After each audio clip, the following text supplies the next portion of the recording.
This is the Ubuntu phone.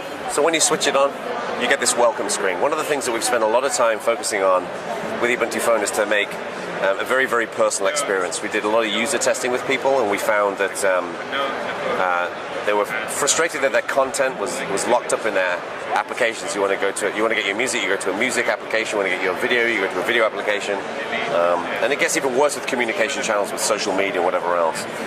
So the Ubuntu phone is personal from the moment you switch it on. You see the number of tweets that you've received, how many missed calls you might have had, any voicemails you may not have checked.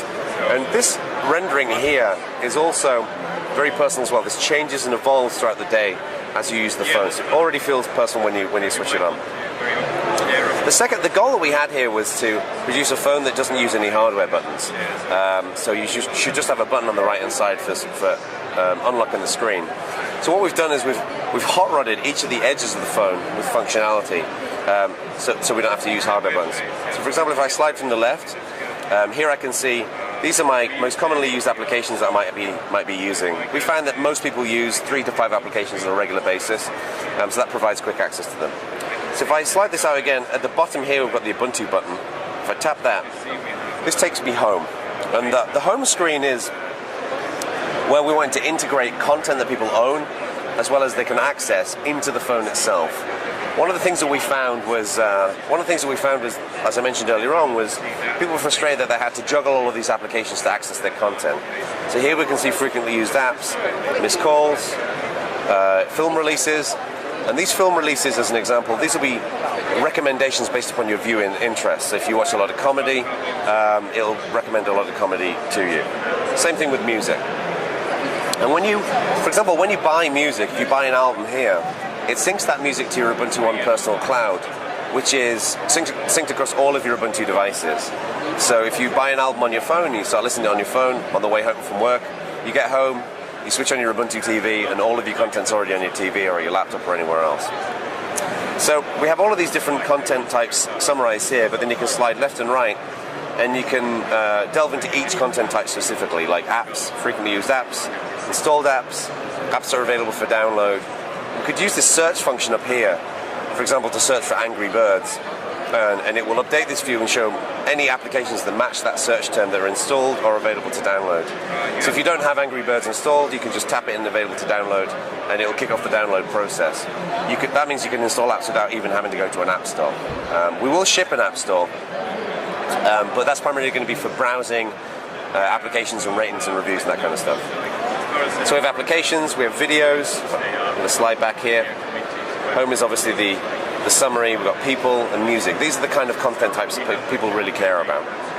Now, one of the things that we've also focused on is blurring the line between the web and the native device. We found that a lot of people on their desktop or on their phone use a mixture of native applications as well as web applications. But these web applications are trapped inside of the tabs in the web browser. And we wanted to break down that barrier. So for example, with Google Calendar, I don't want to go to Google Calendar to see my calendar. I want to see my calendar in my phone calendar or my desktop calendar. So this is a good example of this. This is almost like the address book on most phones. We can see a list of contacts. And then as an example, if I type Florian, as I tap Florian, we can see we've got Florian's latest Facebook message is right here. So I could tap that, and then that would take me to the mobile Facebook page, and I could go and respond to the message right there. So this provides really, really nice integration of the web into different parts of the native phone operating system.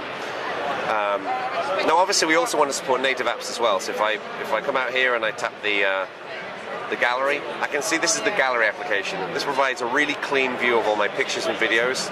So for example, I can slide over here. It's a really simple, sleek, organic interface. It's very much focused on content.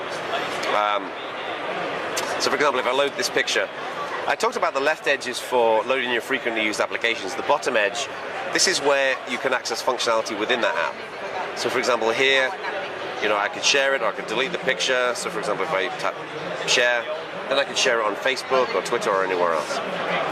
Now, one of the things we wanted to solve as well was to make configuration easier. Typically in a phone, you need to get out of the application that you're using, you need to go to your list of apps, you select the settings, you select the tab, and you have to go through and select the setting that you want. We wanted to simplify this on Ubuntu phone. So these icons at the top, These are for the common areas that most people want to configure, such as networking, audio, that kind of thing. If I slide down from the top of the phone, then for example I can configure my date and time, and I don't have to move out of my application. I can just do it right from there. So I can do, for example, battery, I can select networks are available, sound, and then the final item here is the messages. We found that people use different parts of the phone for different ways in which they communicate. They use a Facebook app for Facebook, they use the phone for the phone side of thing, their SMS list for their SMSs. We aggregate all of this in the same place. So all of your Facebook, your Google, your Twitter, your email, everything is here in one simple message view that you can just pull down from the top. So the right side of the phone is designed for multitasking. We want to make it really easy to flick between applications. So for example, we've got the gallery app open here. If I slide from the right, I can then slide over to the camera phone, and I can slide back to the gallery. It makes it really easy to flick between your apps. And if I want to get back home again, I just slide from the left, and I'm good to go.